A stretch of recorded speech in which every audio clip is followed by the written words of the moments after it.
4 October 1968 Indian आर्मीचा एक जवान खेचरांचा ताफा घेऊन चालला होता। तेवढ्यात दुर्घटना घडली आणि त्यात त्या जवानाचा मृत्यू झाला।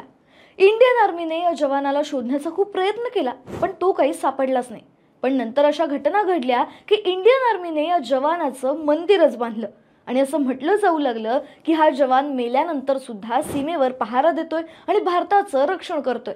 एवढंच काय तर या जवानाला मृत्यूनंतर सुद्धा इतर सर्व सैनिकांप्रमाणेच पगार, 2 महिन्यांची रजा इत्यादी सर्व सुविधा दिल्या गेल्या। या सैनिकाचं नाव होतं हरभजन सिंग। हरभजन सिंग यांची संपूर्ण स्टोरी काय जाणून घेऊया या व्हिडिओच्या माध्यमातून। नमस्कार, तुम्ही पाहताय गाजावाजा। हरभजन सिंग यांचा जन्म 3 ऑगस्ट 1946 ला पंजाब मधल्या सदराना गावात झाला, जे गाव आता पाकिस्तानात आहे। त्यांचं शिक्षण गावातच झालं आणि नंतर पंजाबच्या पट्टी इथल्या DAV हायस्कूल मधून त्यांनी मॅट्रिक पास केलं। 1965 मध्ये म्हणजे वयाच्या 19व्या वर्षी ते भारतीय सैन्यात भरती झाले। त्यांना पंजाब रेजिमेंटच्या 23व्या बटालियन मध्ये जागा मिळाली। ते एकदम मेहनती आणि शूर सैनिक होते। पण 4 ऑक्टोबर 1968 ला त्यांच्या आयुष्यात एक मोठी दुर्घटना घडली। त्यावेळी सिक्कीम आणि उत्तर बंगालमध्ये खूप मोठं नैसर्गिक संकट आलं होतं। पूर, भूस्खलन, पावसाने सगळं उद्ध्वस्त झालं होतं। हरभजन सिंग आपल्या बटालियन सोबत तुकुला ते डेंगचुकला इथे खेचरांचा ताफा घेऊन जात होते। पण वाटेत एका वेगाने वाहणाऱ्या ओढ्यात ते पडले आणि वाहून गेले। सैनिकांनी त्यांना खूप शोधलं, पण ते किंवा त्यांचा मृतदेह काही सापडला नाही। शेवटी 3 दिवसानंतर त्यांच्या एका सहकार्याला स्वप्न पडलं। त्याच्या स्वप्नात हरभजन सिंग आले होते आणि त्यांनी त्याला सांगितलं की त्यांचा मृतदेह कुठे आहे। त्याशिवाय त्यांनी एक इच्छा सुद्धा व्यक्त केली की त्यांच्या मृतदेहाला दफन करून एक स्मारक बांधलं जावं। जेव्हा हरभजन सिंग यांनी स्वप्नात सांगितलेल्या जागेवर शोध घेतला गेला, तेव्हा इंडियन आर्मीच्या जवानांना त्याच ठिकाणी त्यांचा मृतदेह सापडला। यानंतर इंडियन आर्मीने त्यांचे एक स्मारक बांधलं, जे आज बाबा हरभजन सिंग मंदिर म्हणून ओळखलं जातं।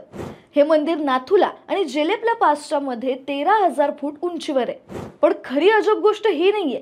अजब गोष्ट ही आहे की असं म्हणतात की हरभजन सिंग हे आजही सीमेवर पहारा देत असतात। म्हणजे मृत्यूनंतरही हरभजन सिंग त्यांचं कर्तव्य बजावतात। ते सैनिकांना चीनच्या कारवायांची सूचना देतात, कधी स्वप्नातून तर कधी इतर गोष्टींद्वारे। पण हे कितपत खरं आहे माहित नाही। फक्त भारतीय सैनिक नाही तर चीनी सैन्य सुद्धा हरभजन सिंग यांचा आदर करतात।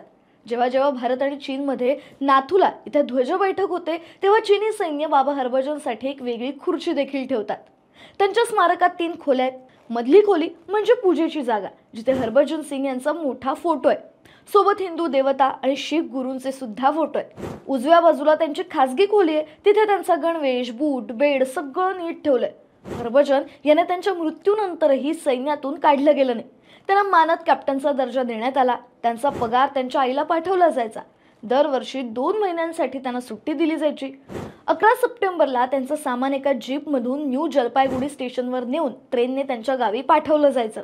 ट्रेनमध्ये त्यांच्यासाठी एक जागा राखीव असायची आणि 3 सैनिक त्यांच्या सामानासोबत जायचे। डिसेंबर 2016 मध्ये त्यांना सैन्यातून निवृत्ती सुद्धा देण्यात आली। पण त्यांचं मंदिर आणि त्यांची देशसेवा आजही सुरू आहे असं म्हणतात। कारण सैनिकांचा असा विश्वास आहे की जर कोणी नियम मोडला किंवा गणवेश नीट घातला नाही तर त्याला बाबा हरभजन सिंग थोबाडीत मारतात।